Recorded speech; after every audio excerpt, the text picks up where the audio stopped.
Mesdames et messieurs, bonsoir. Merci d'avoir choisi RTI1 à la une de ce 20h.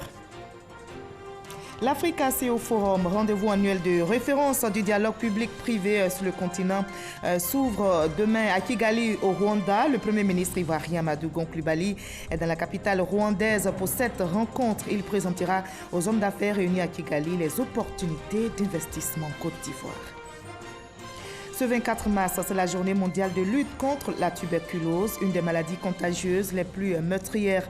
L'État ivoirien multiplie les actions pour freiner sa propagation. Le ministère de la Santé et de l'Hygiène publique a choisi la ville d'Adiaké pour sensibiliser et surtout inviter les populations à se faire dépister.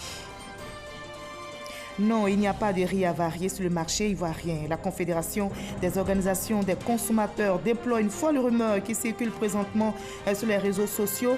La Confédération rassure les populations sur la non-circulation des riz impropres à la consommation. Vous entendrez les responsables dans ce journal. C'est la tuerie la plus sanglante au Mali depuis plus de 6 ans. Près de 130 personnes ont été tuées hier dans un village peul du centre du pays. 24 heures après ce massacre, le gouvernement malien a dissous la milice Dogon dénommée Dana à Massagou et a remplacé des chefs de l'armée. Soyez les bienvenus sur RTI1. Plusieurs personnalités ont été accueillies ce dimanche à l'aéroport Félix Houphouët-Boigny par le vice-président Daniel Kablan-Duncan et des membres du gouvernement. Parmi elles, le directeur exécutif du PAM, le Programme alimentaire mondial. Notez que ces personnalités sont à Abidjan dans le cadre du lancement demain lundi 25 mars du premier centre d'excellence régional de lutte contre la faim et la malnutrition. Ce centre, le premier du genre, que le PAM, le Programme alimentaire mondial, installe en Afrique. Nous prenons à présent la direction de Kigali au Rwanda où s'ouvre demain lundi l'Africa CEO Forum, le rendez-vous annuel de référence du dialogue public-privé sur le continent. Le Premier ministre ivoirien Amadou Gon Coulibaly est déjà dans la capitale rwandaise pour cette rencontre. Il présentera aux hommes d'affaires réunis à Kigali les opportunités d'investissement dans notre pays. Notre reporter Eman Guivé depuis le Rwanda. 17h26, aéroport international de Kigali. L'avion transportant à son bord le chef du gouvernement Amadou Gon Coulibaly se pose sur le tarmac. Au bas de l'échelle de coupé, le secrétaire d'État, secrétaire permanent du ministère du Commerce de la République du Rwanda, Michel Sebera, venu accueillir le Premier ministre Amadou Gon Coulibaly. Le chef du gouvernement présent à Kigali pour prendre part à l'Africa CEO Forum, édition 2019. Au cours de cet important rendez-vous pour les financiers et décideurs du secteur privé, le chef du gouvernement participera à un panel. Je suis venu prendre part aussi au forum pour représenter le président de la République, son Excellence M. Alassane Ouattara, qui a été invité par son frère président Kagame et par le groupe Jeune Afrique qui organise ce forum. Et demain, j'aurai l'occasion d'animer une réunion pour parler des conditions d'investissement dans notre pays, la Côte d'Ivoire. Expliquer pourquoi la Côte d'Ivoire est une belle destination d'investissement aujourd'hui, avec le cadre macroéconomique que nous avons, avec toutes les réformes qui ont été faites en matière d'amélioration du climat des affaires, attesté par notre classement au niveau du Doing Business. Et puis tout ce que nous avons fait au niveau des infrastructures, ce qui améliore la compétitivité de l'économie ivoirienne. Donc j'aurai l'occasion d'expliquer un peu tout cela, mais en indiquant également que le président de la République a décidé de mettre un accent très fort au cours des 2 années qui viennent, 2019 et 2020, sur le social pour accompagner cette dynamique économique. Plus de 1500 participants sont attendus à cet événement. Le Rwanda, le pays des 1000 collines, devient pendant 48 heures l'épicentre d'échanges en faveur de l'intégration économique pour une mobilisation plus renforcée du secteur privé. Nous sommes le 24 mars aujourd'hui. C'est la journée mondiale de lutte contre la tuberculose, une des maladies contagieuses les plus meurtrières. Eh bien, l'État ivoirien a décidé d'agir, de multiplier les actions pour freiner la propagation de cette maladie. Le ministère de la Santé et de l'Hygiène publique a choisi la ville d'Adiaké pour sensibiliser les populations, les inviter à se faire dépister après une tour de 2 semaines. Salima Toudia. C'est par un marathon à Adiaké, dans la région du Sud Comoé, qu'a débuté le lancement des activités de la célébration de la Journée mondiale de lutte contre la tuberculose. Séances de dépistage, consultations en radiologie ont été offertes aux populations d'Adiaké qui se sont engagées à lutter contre la maladie. En Côte d'Ivoire, on enregistre une incidence de 159 cas de tuberculose sur 100 000 habitants, selon le rapport mondial de la santé. L'OMS appelle à réduire de 90% le nombre de décès d'ici à 2030. Nous devons assurer l'accès universel aux tests rapides recommandés par l'OMS en tant que test de première intention pour le diagnostic de tous les cas présumés de tuberculose. Nous devons aussi adopter les nouveaux médicaments combinés recommandés par l'OMS. Et fort heureusement, la Côte d'Ivoire dispose d'assez de tests rapides et dispose également des médicaments combinés pour tous les malades de la tuberculose, y compris les cas de tuberculose pharmaco-résistants. La stratégie nationale mise en œuvre par le Programme national de lutte contre la tuberculose enregistre à ce jour 307 centres de prise en charge. Nous avons adopté les différentes stratégies recommandées par l'OMS, hâte à la tuberculose et mettre fin à la tuberculose afin de réduire l'incidence et la mortalité liée à la tuberculose. Le nombre de malades dépistés est de 21 299, traduisant la continuité de la tendance baissière de la notification des cas. Deuxièmement, le succès du traitement a atteint un taux de 86%. La vaccination au BCG à la naissance, la généralisation du traitement préventif chez les personnes vivant avec le VIH sont entre autres les activités de prévention de la tuberculose. Et le ministère de la Santé retrousse ses manches pour venir à bout de la maladie en milieu scolaire et universitaire. L'heure est actuellement au renforcement des capacités des agents de santé pour éviter aux élèves et étudiants de contracter cette maladie en misant sur la prévention. Franck Quadion. En 2017, selon l'OMS, Organisation mondiale de la santé, 13 000 nouveaux cas de tuberculose sont détectés en Côte d'Ivoire. 41 cas sont des élèves du district d'Abidjan. Une donne qui interpelle selon le PNLT, Programme national de lutte contre la tuberculose. La tuberculose en milieu scolaire est très préoccupante dans la mesure où, quand un enfant contracte cette maladie, il y a un risque de propager cette maladie au sein de la classe. Parce que les enfants sont assis côte à côte, il y a une grande promiscuité et donc le risque de transmission aux autres est élevé. Comment minimiser les risques de propagation de la tuberculose en milieu scolaire? Plusieurs stratégies sont arrêtées au nombre desquelles la sensibilisation. Le PNLT et Alliance Côte d'Ivoire convient alors les agents des centres de santé scolaires et universitaires. Objectif de cette rencontre, donner des outils nécessaires pour plus d'efficacité dans la lutte contre la tuberculose. La lutte contre la tuberculose est devenue une lutte multisectorielle. Donc elle ne doit pas être seulement concentrée au niveau seulement du service de santé classique qu'on connaît. Il y a plusieurs autres couches de la société qui sont quand même aujourd'hui négligées et qu'on doit impliquer dans la lutte. Nous savons que pour la tuberculose, c'est 6 mois de traitement, mais la période où la personne peut transmettre la maladie à son entourage, c'est pendant 2 mois. Donc les 2 premiers mois de traitement sont très importants pour la prise en charge. Lorsque cela est réalisé, les 4 autres mois, l'élève peut reprendre ou bien l'enseignant peut reprendre le chemin du travail sans danger pour la communauté éducative. En plus de la démence, direction de la mutualité et des œuvres sociales en milieu scolaire, le PNSU, le Programme national de santé scolaire et universitaire, a aussi pris part à cette rencontre. Tous ont souhaité être associés au réseau de soins du ministère de la Santé et de l'Hygiène publique. Ils ont également demandé que des centres antituberculeux soient installés au sein de leurs centres de santé. Autre campagne en cours dans la ville de Divo, c'est une initiative des spécialistes américains qui ont lancé une opération d'intervention chirurgicale. Ils sont dans cette localité pour 1 semaine. Pendant 7 jours donc, ils vont opérer gratuitement des patients souffrant de diverses pathologies. Ils sont arrivés avec du matériel qu'ils mettront à la disposition du CHR de Divo après cette campagne. Explication détaillée avec Michel Digri. Divo, nous sommes au centre hospitalier régional. Du matériel biomédical neuf, des spécialistes américains pour opérer des patients souffrant de diverses pathologies, le temps d'une caravane d'opérations chirurgicales, gratuite, cet établissement sanitaire sera l'attraction des malades du Lodibois. Cette initiative est une action de générosité de l'ONG Belgo-Ivoire Santé en partenariat avec l'ONG américaine Opération Internationale. J'aimerais remercier aussi mon équipe qui a accepté de venir en Afrique pour ce projet. Donc finalement, nous avons vraiment beaucoup de boulot à faire. Donc je vais vous laisser pour partir en salle d'opération pour commencer à travailler. Merci beaucoup. Ils sont venus à 25.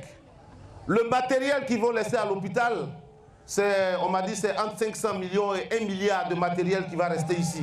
Je voudrais vraiment, au nom du ministre de la Santé, au nom du gouvernement ivoirien, vous témoigner toute la reconnaissance de l'État de Côte d'Ivoire pour cette œuvre de générosité que vous avez envers les populations ivoiriennes.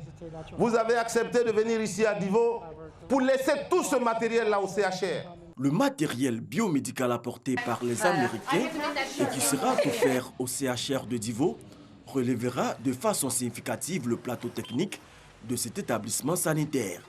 Pour soulager les patients qui resteront sur place pour se faire opérer, le ministre Amédée Kouakou a fait un don de 3 millions de francs CFA.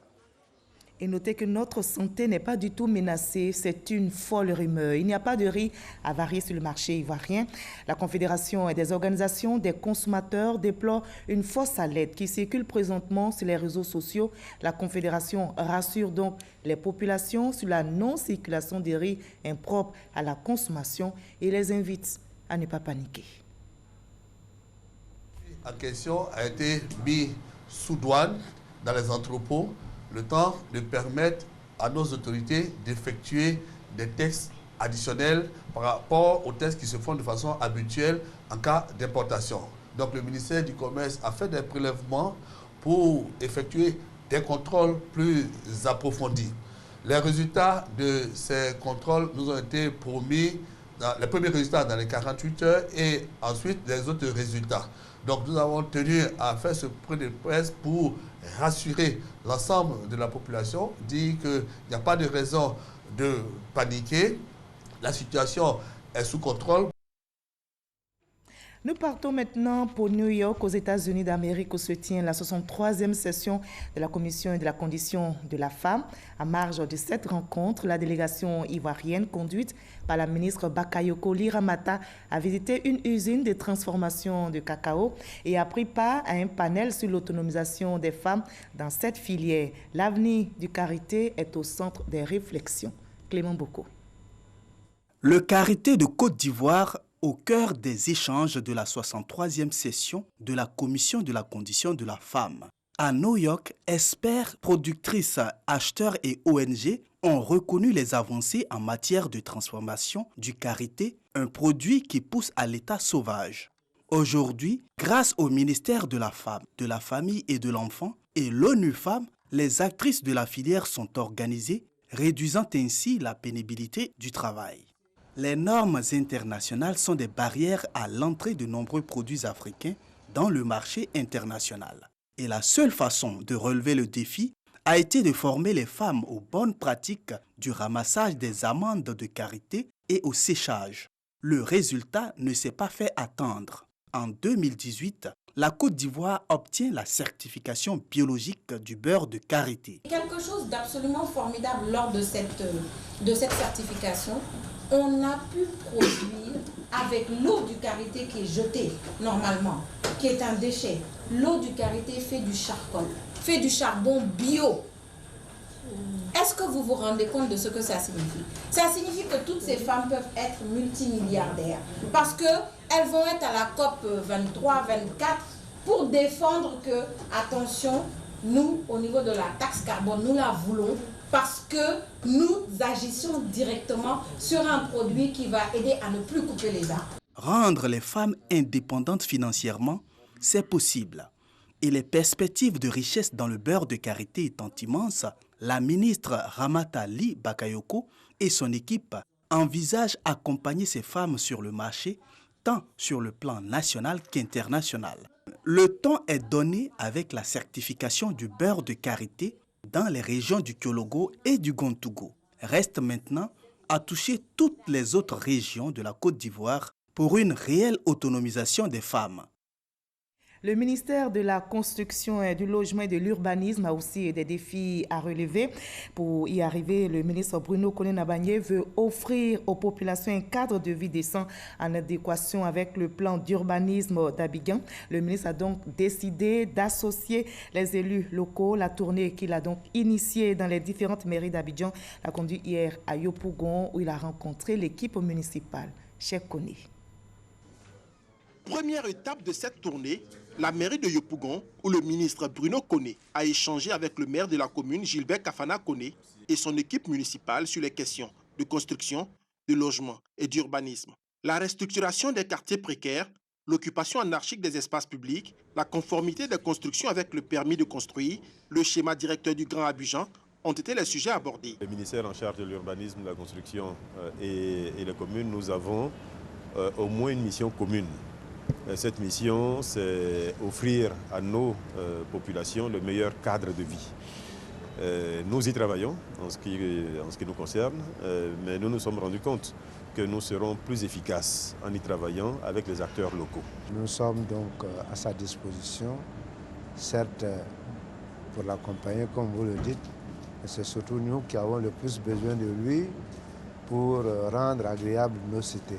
Après Yopougon, d'autres communes seront visitées par le ministre en charge de la construction, du logement et de l'urbanisme. Cette tournée fait suite à l'adoption d'un projet de loi instituant un code de la construction et de l'habitat qui va compiler, dans un dispositif unique, l'ensemble des tests législatifs et réglementaires existants en la matière.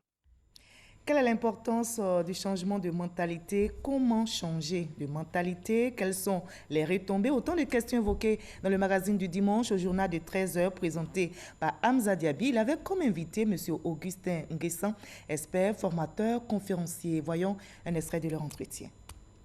Le changement de mentalité, c'est une façon d'adopter de nouveaux comportements vis-à-vis de nous-mêmes, vis-à-vis de notre environnement, vis-à-vis de notre pays, et ne pas regarder à nous, mais regarder au pays d'abord. Nous avons signé, donc, comme je le disais tantôt, un partenariat avec le SNLC qui représente le gouvernement.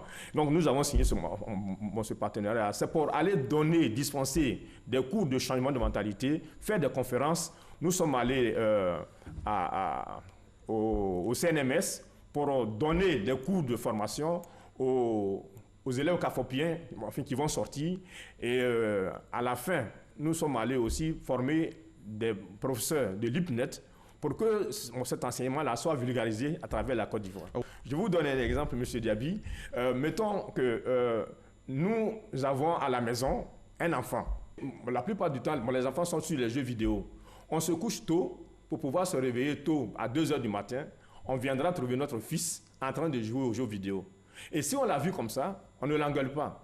On rentre à la cuisine, on lui fait un plat qu'il aime, on vient, on lui donne, et puis on se retire. Et on va faire 1 fois, 2 fois, 3 fois. Au bout d'1 mois, de 2 mois, de 3 mois, on verra que l'enfant lui-même, il va changer. Sans le forcer, il va se dire quoi? Pourquoi? À cause du repas qu'on lui donne. Pourquoi? Parce qu'il va se sentir aimé par son père. Au lieu que son père ne vienne le brimer, il vient, il cause un peu avec lui, il le laisse à son jeu et puis il se retire. Il lui donne même à manger. À manger. Donc il faut l'aimer. Tout part du cœur. Voilà, on en sait tout maintenant sur le changement de mentalité. Moi, je vous invite à changer de décor. On va se rendre dans le cabinet du ministre de la Communication et des Médias. Le ministre Sidi Touré a reçu la plus ancienne association francophone de journalistes, le bureau de l'UPF, l'Union internationale de la presse francophone, section Côte d'Ivoire, dirigée par Adama Koné. Il est allé présenter ses membres au ministre Sidi Touré. Au cours de cette rencontre, plusieurs points ont été abordés, entre autres les objectifs de l'UPF, ses missions et ses projets. L'UPF, notez-le, œuvre pour l'épanouissement socio-professionnel de ses membres et la protection des droits des journalistes. Vous aimez la RTI, vous suivez la RTI, mais également d'autres médias. Au niveau des radios confessionnelles, un sondage vient d'être réalisé. Les résultats ont été publiés et c'est la radio Al-Bayan, la radio confessionnelle qui est la mieux écoutée en Côte d'Ivoire. Elle est suivie des radios Fréquence Vie et Radio Espoir. L'étude d'audience a été initiée par la ACA, la Haute Autorité de la Communication Audiovisuelle. Issa Chonayeo. Le poids des 18 radios confessionnelles en Côte d'Ivoire, en termes d'audience et d'image, est désormais connu. Selon une étude de sondage commanditée par la Haute Autorité de la Communication Audiovisuelle, ACA, 3 radios confessionnelles tirent leur épingle du jeu. Dans le district d'Abidjan, la radio musulmane Al-Bayan vient largement en tête avec 58,1% d'écoute, suivi des radios chrétiennes, Radio Fréquence Vie, 26,6% et Radio Espoir, 23%. Concernant l'utilité des radios confessionnelles en Côte d'Ivoire, 79,1% des personnes interrogées estiment qu'elles jouent un rôle important dans l'environnement des médias. Toujours selon cette étude, 89,6% des femmes écoutent les radios confessionnelles contre 85,4% d'hommes. Les responsables de ces radios confessionnelles saluent la qualité du travail effectué. Pour le président de la ACA, cette étude, au-delà des résultats, vise à amener les professionnels des radios confessionnelles à prendre en compte les attentes des auditeurs. Le vrai objectif que nous visons à la ACA, c'est d'amener les opérateurs que vous êtes à être attentifs aux attentes de votre audience. C'est cela l'essentiel. Car en cette période de mutation rapide et profonde, il est important de se souvenir qu'à la fin des fins, la satisfaction de votre audience est l'ultime instance de validation de vos choix éditoriaux. Autrement dit, il vous faut écouter ceux qui vous écoutent. Cette étude s'est tenue du 2 au 12 décembre 2018. Elle a concerné un échantillon de 1500 personnes à travers le pays. Cette étude permet surtout à la ACA de se faire une idée de l'impact des radios confessionnelles en Côte d'Ivoire. Et on va se rendre à Bouaké pour nous faire une idée de cette rencontre avec les chefs traditionnels du Grand Centre et ceux des autres régions hier à Bouaké. Ils ont échangé avec le ministre Kobena Kwasi Ayoumani et des cadres du RHDP sur les valeurs de paix et de cohésion sociale. Les alliances interethniques ont été évoquées au cours de cette réunion. Mamadou Kwasi. Des chefs traditionnels sénoufos en parade devant un parterre de chefs akans, venus de Vébaoulé et de plusieurs autres régions de la Côte d'Ivoire. Preuve de la cohésion et de la parfaite entente qui règne entre ces différents peuples de Côte d'Ivoire. Une cohésion et une entente qu'ils promettent de sauvegarder pour la paix et le développement de la nation ivoirienne. Un engagement pris par Nana Ngoran Kofi II, bras séculier de la reine du peuple baoulé, devant les cadres du RHDP et l'ensemble de la population du Béké. Chers chefs de partout, d'être cohérents, d'être solidaires, de recevoir tous vos fils, de les rassembler, d'œuvrer à la cohésion sociale et faire de la paix la Côte d'Ivoire toujours la seconde religion, comme le président Houphouët-Boigny l'a toujours prôné.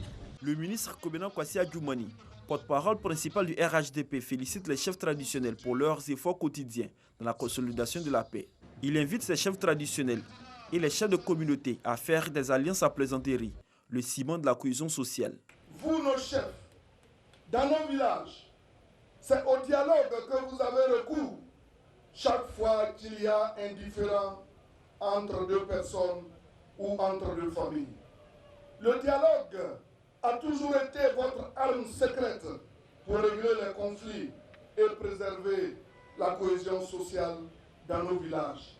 Et je vous félicite pour cette sagesse qui doit tous nous inspirer.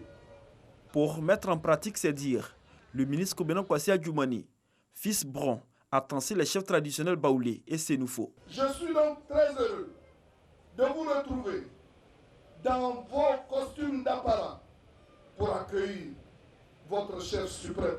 Vous-même, vous avez vu qu'aujourd'hui, j'ai porté la tenue traditionnelle. Et c'est pour cela que vous avez eu peur, parce que vous avez pensé que je venais prendre toute votre place. Mais soyez rassurés. Au nom des cadres de la région du Béké, le ministre Amadou Kone a annoncé la construction dans les mois à venir de la maison des chefs traditionnels de la région. Une infrastructure qui servira de cadre de rencontre et de règlement de litiges dans le Béké. Le président du parti Concorde poursuit ses tournées de mobilisation pour le RHDP. Alcide Guégué était dernièrement à Blouzou, dans le département de Gagnoa, région du Gord. Il a appelé les populations à l'union et à la cohésion sociale. Moussa Konaté. Alcide Djedje à Blouzon, village natal de la mère de l'ex-président Laurent Gbagbo. Le premier responsable de Concorde et sa délégation tissent la toile de ce parti dans cette localité en donnant les enjeux de leur adhésion au RHDP. Et il nous a dit le développement, chers collaborateurs, se trouve avec Alassane Ouattara. C'est pourquoi je vous demande d'être au RHDP. Et c'est ce que nous faisons depuis. Ne vous complexez pas. C'est la vérité. Sortez des émotions. On vient de loin. On ne veut plus de guerre dans ce pays, on veut la paix. Le développement ne saurait se faire sans la paix. Un message en faveur de la cohésion sociale a été lancé à l'occasion de cette rencontre avec les populations de Blouzon. Zokora Simplice a été mon adversaire aux dernières élections. Ça n'a rien donné de bon à la région. Parce qu'on était divisés. Pour que vous compreniez bien qu'il n'y a que l'entente, la concorde, la paix, la solidarité entre cadres qui envoie le développement. Il a fait un pas important parce qu'il a vu ce que le président Ouattara fait pour la région. La réconciliation va s'imposer à tout le monde. Ça dit que ça va s'imposer à nous tous. Tu es réticent de la réconciliation là. Ça va s'imposer. Madame Bao y a bossé la paix de réconciliation. À soi, d'où même tout le monde va de la réconciliation. Alcide Djedje a égrené un chapelet d'actions de développement réalisées ou en cours de réalisation pour le département de Gagnoa. Toute chose qui, selon lui, milite en faveur d'une adhésion massive des populations de cette localité au RHDP. Les militants FPI de Akupé invités à œuvrer en faveur des actions de cohésion sociale. C'est le message porté par Ando Kochi, secrétaire national du FPI chargé de la mobilisation à Agnaman. Il est en tournée dans la région de Lamé. Le point de l'étape d'Akupé Zegui avec Michel Digri. Le secrétaire national du Front populaire ivoirien chargé de la mobilisation à Agnaman est en tournée de sensibilisation. À l'étape de Akupé Zegui, c'est à la chefferie traditionnelle qu'il livre le message qu'il portera aux populations. Pour l'émissaire de Pascal Afinguessan, il s'agit d'inviter les uns et les autres à la retenue face aux différentes tensions constatées dans l'arène politique ces derniers mois. J'invite les uns et les autres à la retenue et au bon temps. Les Ivoiriens ont besoin de la paix et la tranquillité.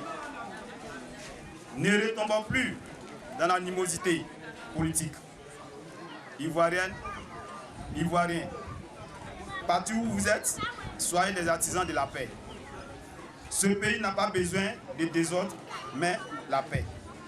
Ando Kochi a par ailleurs demandé aux militants FPI d'Akupé de rester mobilisés pour faire aboutir les propositions de son parti dans le cadre de la réforme de la commission électorale indépendante. À l'étranger, c'est la tuerie la plus sanglante du Mali depuis plus de 6 ans. Près de 130 personnes ont été tuées hier samedi dans un village peul du centre du pays. 24 heures après ce massacre, le gouvernement malien a dissous la milice Dogon dénommée Dana Amasaougou et a remplacé des chefs de l'armée. Je vous propose à présent le reste de l'actualité à l'étranger dans le 7 sur 7. Qu'est-ce qui a marqué l'actualité internationale cette semaine? Le tour du monde en 7 jours. C'est avec Ahmed Traoré et Salima Toutia.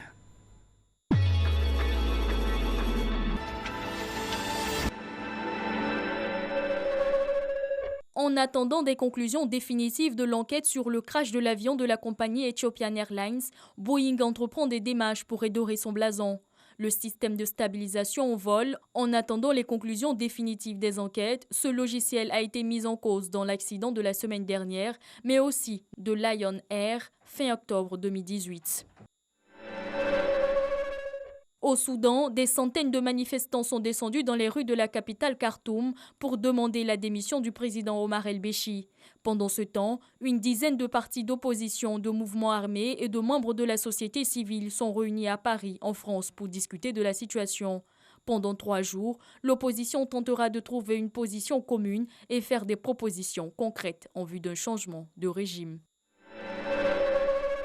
Nour-Sultan Nazarbayev a annoncé qu'il démissionnait de la présidence du Kazakhstan après 30 années au pouvoir. La présidence par intérim sera assurée par le président du Sénat kazakh, Kassym-Jomart Tokayev, 65 ans, alors que l'actuel mandat du président Nazarbayev courait jusqu'en mars 2020. Cette annonce intervient moins d'1 mois après un brusque limogeage du gouvernement kazakh, à qui il reprochait de ne pas avoir su diversifier une économie très dépendante des hydrocarbures.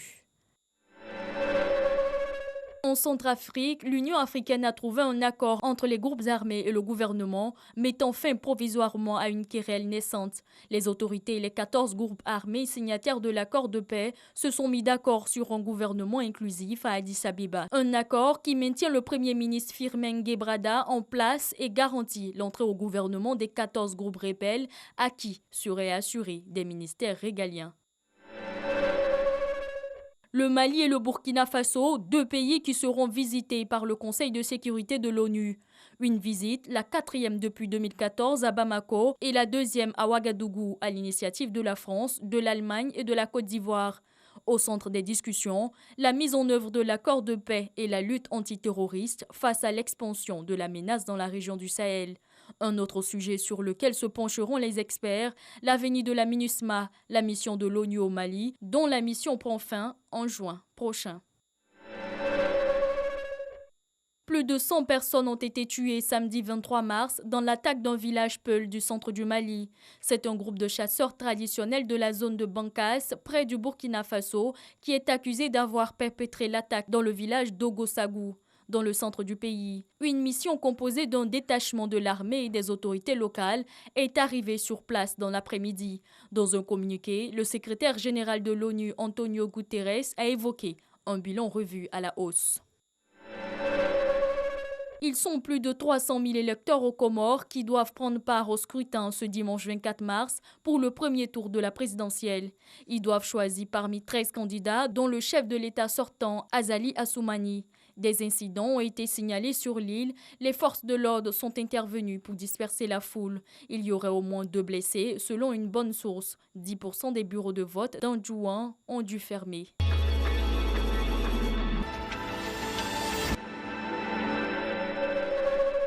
Voilà, ainsi va le monde. Fin de ce 20h. Merci à vous tous de votre aimable attention.